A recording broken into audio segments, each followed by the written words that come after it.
Coucou, je réfléchissais pendant le confinement à ce qui est en train de se passer dans le monde et pour nous. Et je me disais que finalement, cette pandémie, ce confinement qui touche la moitié de la population mondiale, finalement allait entraîner des prises de conscience ou avait déjà entraîné des prises de conscience. Et je me posais la question de quels sont les grands enjeux finalement de tout ça et peut-être quels sont les sujets sur lesquels il faudra ou il faudrait ou on est déjà les sujets sur lesquels il faudra réfléchir après. Et je voulais les partager avec toi. Alors c'est sans grande prétention, je suis ni une philosophe ni une spécialiste des enjeux du monde pendant la pandémie.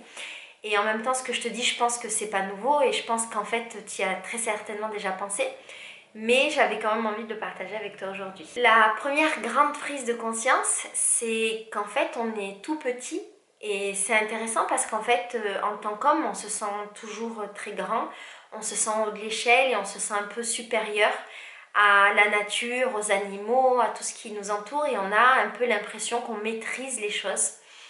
Et en fait, cette pandémie nous a rappelé à quel point on était tout petit, à quel point on maîtrisait rien et à quel point la nature pouvait reprendre ses droits et les reprendre très très vite sans nous et en nous écartant. Une des prises de conscience aussi pendant ce confinement, c'est la valeur du temps. Qu'est-ce que vaut mon temps? Comment j'utilise mon temps? Qu'est-ce que j'en fais? Est-ce que mon temps est vraiment de l'argent? Comment est-ce que quand j'ai du temps, je l'utilise? Comment je le mets à profit ou pas? Est-ce que ce temps, je l'utilise pour être actif ou est-ce que ce temps, je l'utilise pour me reposer? Comment je survis à ce non-temps? Il est bon aussi de réfléchir au travail et notamment au travail et travailleurs invisibles. Est-ce qu'on va continuer après à valoriser des gens, des travails, une société dans laquelle certains métiers sont considérés comme en haut de l'échelle, alors qu'en fait, on s'est rendu compte qu'ils n'avaient pas vraiment d'importance et peut-être pas vraiment de sens. Est-ce qu'on va enfin comprendre qu'il faut valoriser les personnes qui travaillent dans des domaines humains, dans des domaines essentiels qu'on ne voyait pas avant? Je pense qu'on s'est rendu compte et qu'on va encore plus se rendre compte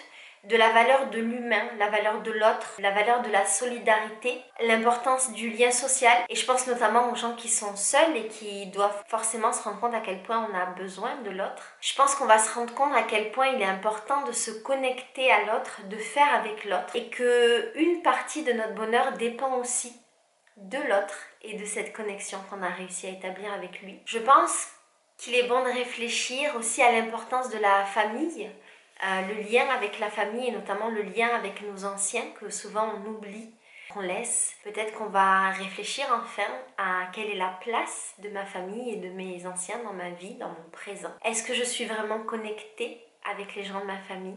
Est-ce qu'il ne serait pas temps de me connecter et est-ce que l'après, je serai encore connectée? Je pense qu'un des enjeux aussi, ça va être réfléchir sur la question des privilèges. Qu'est-ce qu'un privilège? En quoi est-ce qu'on est privilégié? Comment aider les gens qui le sont moins? Et je pense notamment au privilège de pouvoir rester à la maison, au privilège d'avoir ce temps pour soi et d'avoir ce temps de penser à toutes ces choses-là, là où d'autres personnes ou doivent travailler ou sont obligées de sortir pour pouvoir se nourrir. Quand je pense aux gens qui doivent travailler pour pouvoir se nourrir, pour survivre, je pense aux gens qui doivent travailler, que nous qui sommes à la maison, on ait des services minimums. Je pense aux gens qui sont dans la rue. Je pense aux migrants, aux gens en transition. Je pense qu'on va pouvoir aussi se poser la question de notre place dans le monde, là où nous, les Européens, on est acceptés partout, là où nous, on a un passeport qui nous permet de voyager dans le monde entier. Et bien maintenant, on a un petit peu les indésirables, ceux par lesquels le mal arrive.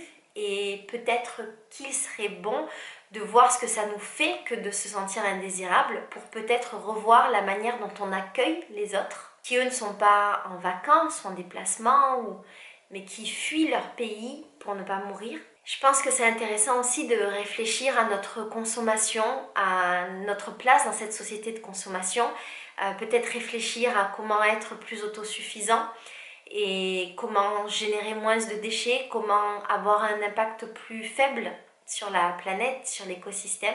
Et puis aussi peut-être qu'on va réfléchir à l'importance de l'art et des artistes qu'on a souvent tendance à dévaloriser et qui finalement sont ceux qui nous sauvent.